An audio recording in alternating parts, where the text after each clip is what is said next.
Everyone will tell you the best way to get rich is to start a business from scratch. No. What about actually buying an e-commerce business and making some easy money? In the next few minutes, I'm going to show you where to actually find consumer brands for sale, how to filter out the bad ones, and what mistakes to avoid, and how to finance a deal. My name is Alexej, and my career has been all about one thing: making big deals. I spent 10 years in investment banking and private equity, moving billions of dollars around. But for the last 6 years, I've taken those same high-level strategies and applied them to e-commerce, building and buying brands for myself. When you start a business from scratch, you're basically standing in an empty shop with the lights on, paying rent, paying salaries, paying for ads. And your biggest fear is the sound of crickets. A pre-existing e-commerce business already has customers, staff, equipment, and cash flow from day one. Let me give you some quick math here. Say you find a business making $200,000 in annual profit. If you buy it for, let's say, 2 or 3 times what it makes in annual profit, which is a pretty standard way to price a small business, what you're really buying is time. 2 or 3 years of someone else's hard work is compressed into one moment for you. This is why buying beats building. You skip the painful startup phase and start on day one with momentum. Where do you actually find these deals, you might ask? Mainly, there are 3 places deals usually come from, and each has its own pros and cons. First, marketplaces. There are websites where businesses are listed for sale. Some big names are Flippa, Acquire.com, and Empire Flippers. There are also more niche marketplaces dedicated to only Shopify brands and international brands. Think of them as online catalogs. Everything from $10,000 dog leash brands to $10 million skincare lines. The key is to filter smartly: industry, location, cash flow, price range. And be careful with red flags, because if the numbers look too good to be true, they probably are. Now, on second, brokers. Brokers are like real estate agents, but for businesses. They have a pulse on the market and handle business transactions in all revenue ranges. The big advantage here is volume. They talk to hundreds of owners, so you want to be on their first call list when something good comes in. The third area is direct outreach. This is where the magic often happens. The best businesses aren't always listed, the owners are busy running them and haven't bothered with brokers or listing them on the marketplace. Tell everyone and get the word out. You're in the market to buy. But with the right tools, you can find them. For example, in e-commerce, there are plenty of tools which allow you to filter for sales and reviews. Helium or Jungle Scout are examples of tools looking at Amazon listings, but there are plenty more looking at Shopify brands and brands selling on TikTok. You can then export the list and enrich the data with emails using other tools like Apollo, for example. You can also buy email lists from brokers who already did all of this work for you, and you can even specify the niche you want to go after.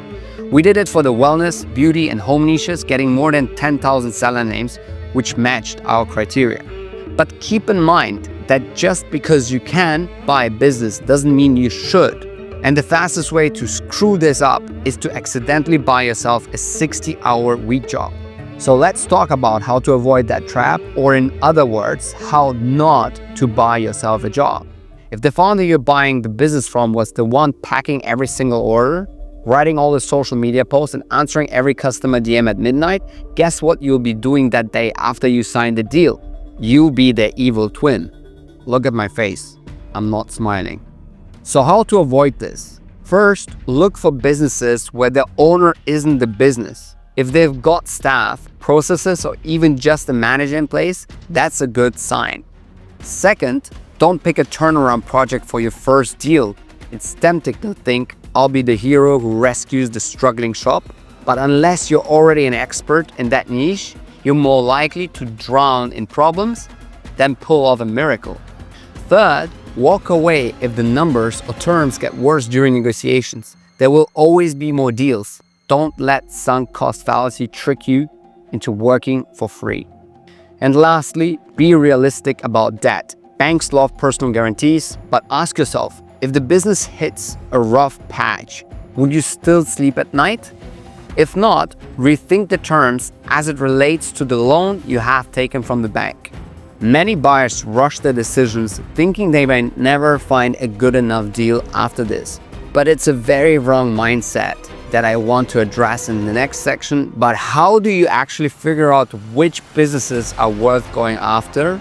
I call it the perfect fit filter.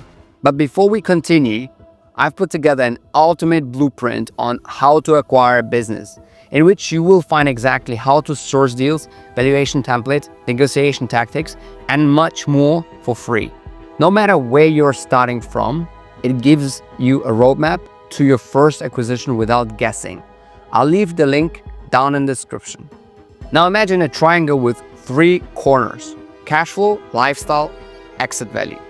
The rule is simple. Your business should check at least 2 out of the 3 boxes. Cash flow. Does it actually pay you well right now? So what is a good pay, you might be asking? If it barely covers rent, you didn't buy a business. You bought an expensive hobby. It's like buying a high-end sports car that can only be driven on a dirt road. It looks cool, but it's not getting you anywhere fast. Lifestyle. Does it fit the way you want to live? Owning a popular Etsy shop might sound cool until you realize you'll be working nights and weekends crafting products and answering messages from demanding customers. Exit value. Can you grow it and sell it later for a bigger multiple? Meaning, can I increase the value of the business and sell it one day for more than I bought it for? Even if cash flow is modest, a solid exit can still change your life. I actually made a detailed video on the golden triangle, which you can check out after this one. Another thing is that the value you bring matters most. If you're great at marketing, a brand with 0 online presence outside Amazon or physical retail is gold for you. If you're an operator, a complex supply chain brand could be your best bet. And make sure to ask yourself, why am I buying this? Do you want steady income and freedom? Or are you trying to scale something to the moon over the next 10 years?